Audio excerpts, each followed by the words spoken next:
Leo tulikuja hapa ni ofisi za makao makuu ya AGCOT ili tuweze kujadiliana na taasisi hii mashuhuri ya AGCOT katika sekta ya kilimo.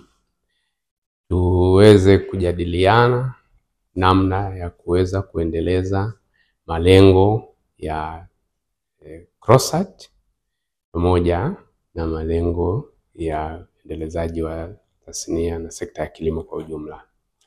Tumefurahi sana, tumepata maelezo mazuri kutoka kwa mtendaji mkuu wa AGCOT pamoja na wajumbe wa management ambao wameambatana nao, na kutokana na mazungumzo tuliyoyapata tumejifunza mambo mengi sana, na sisi tutayatumia ambayo tumejifunza kutoka kwao katika kuendeleza taasisi yetu hii ya CROSAT.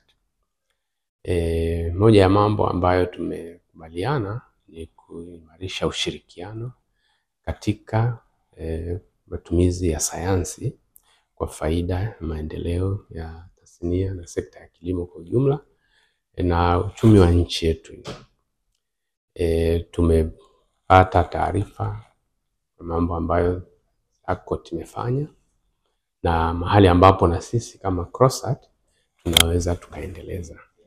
Kwa hiyo kwa sasa tunashukuru sana, tumepata maelezo mazuri kutoka CROSAT na tumekubaliana tutaendelea kujadiliana